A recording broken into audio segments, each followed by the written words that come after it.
You mentioned that you bodyguarded for Mike Tyson. Yeah, one of the best details I ever had. Okay, was it just one time or No, I was with him 2 years. 2 years? Yeah, Okay. yeah. It was, like I say, it was one of the best details I ever had. And this was after he got out of prison, I take it? Yes, yeah, Okay. yeah. We've heard a lot of wild stories about Mike Tyson, especially from like that time. Well, the wild, and Mike is not that wild. I mean, the wild stories is Mike grew up. He grew up like in a situation where, when you think you had it hard, this guy grew up in alleys and stuff like that. You know, the first time he slept in a bed was in juvenile hall. You know, and so, but he has a love for people, right? And his demeanor is just so good and so genuine, and he'll do over and above, but don't take him to be naive. Gus D'Amato taught this man well. When it comes to economics, when it comes to dealing with finance, this brother is a genius on that. So people take that little tiny voice and this and this and that, but man, he showed me some stuff, you know, dealing with all of his furniture is Chippendale. He don't deal with any American-made car at that time. For the resale value was not this, and this Chippendale furniture, and it's insured for $25,000, and this is a Persian rug, and it's insured for 100. Like, man, where'd you get all? I know that ain't in the LA Times. Where'd you learn that from, right? So, Man. yeah, he's really a good dude, and you know, and when he was on suspension, when he had the biggest fine in athletic history. When he bit Evander's ear, they fined him $3 million, you know. Damn. And it was off for a whole year, and in that year, 1998. The number one athlete was Michael Jordan, and I think Michael Jordan made $147 million that year, and Mike hadn't fought for a whole year, and he was number two, made $140 million. Right? Just off of Off royalties and the stuff that he got. So that's when people talk about Don King. Don King is one of the best promoters. Do you know before Don King, no fighter ever made over $50,000 dealing with Bob Arum? I didn't know that. The biggest fight, Joe Louis's biggest fight was at Madison Square Garden.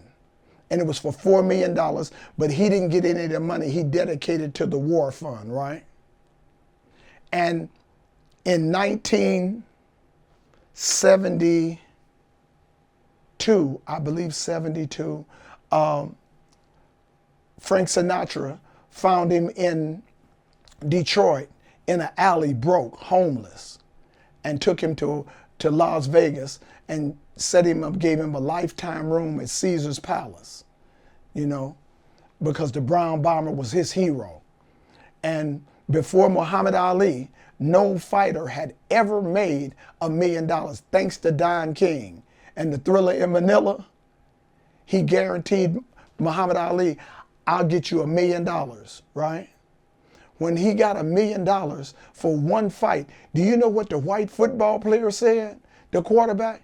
This Negro made $1 million for one fight, and I'm throwing this football. And they gave him $1 million. The basketball player started getting, after Don King gave Muhammad Ali $1 million, it changed the whole paying scale for all of the sports. Every fighter that Don King ever promoted were millionaires. Larry Holmes, every one of them. Everybody was millionaires dealing with Don King. What do you think happened with Mike Tyson? What had happened with him? How he ended up going broke? Well, he never went broke. Mike Tyson never went broke? He couldn't go broke. I mean, the facade, you know, for the economics of what happened and the terminology, and I can't see him ever going broke. You know, Oh. and he's back on top right now. No, he's doing this thing right now. Yeah, his residuals, he's sharp, you know. So, you know, just like Safeway filed bankruptcy. You ever heard of Safeway? Now it's Ralph's Market. Okay. So they set the money aside and file bankruptcy and just change the name of the company. It's still Safeway. That's it. Names are to be changed to protect the guilty. Yeah. Yeah.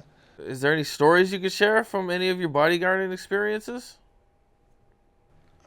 I mean, interesting stuff. It's not that interesting. I mean, bodyguarding Mike Tyson, it seems like it would be kind of easy. Because who's going to really start a fight with Mike Tyson? Who's going to start a fight with Mike Tyson? What are you going to do? You know, I'm just in the way. You know what I'm saying? I just get paid to just walk around, and I'm the stunt dummy in case somebody just get out of line, right? So we never had it. We had some incidents of some drunk people, you know, approach, and so you take that down real quick. But it's nothing major. I've never had the biggest incidents is, man, being around Suge at a time. Every time you're in a club somewhere around Suge, it's some kind of incident, you know. So that was, and I wasn't even bodyguarding, you know, just being around Suge. It was at a time at a club, somebody was taking pot shots, something was going on in the parking lot. That was hard company to be around, you know. With Mike, the craziest incident really ever happened to me is me and B Brown, we were in a club one night, and we were in this club. Me, B, I think Cornelius was there, Shahid, and we were up on the balcony on this club in Hollywood. And so Usher walks up, right? Usher walks up to Bobby, and when he walks up to Bobby, Usher's drunk and this and that, and he's like, Bobby, I love you, man. You know, I really want, you know, and he grabs Bob around the neck and starts like, I guess he's holding him, but he's choking Bobby, right? And B Brown panics and grabs dude, and they wrestling. Dude trying to hold on, Bobby trying to throw him over the balcony, right? So Usher's bodyguard grabs Bobby. I grab Usher's bodyguard, and we're wrestling, but I get my pinky caught in this dude's lapel, right? And so everybody wrestling and this and that and break my finger, right? Oh, damn. So they wrestling and this and that. So Korn comes and takes Usher's bodyguard, throws him on the ground. When he throws him on the ground, bang, it breaks my finger, right? And my finger is still stuck in this dude. Damn. So you're like, right now, I can't get this ring off because I get this knot right here. So I'm like, B, man, how? He like, oh, I'm so sorry. I'm like, dude, how did we get like this? The only one come out hurt is me. So, and it was all just a misunderstanding. Just a misunderstanding. Even a big deal. Like, man, yeah. So that was like one of the wildest, you know, like physical incidents. You know, it's all kind of cool, you know. How many times did you meet Usher?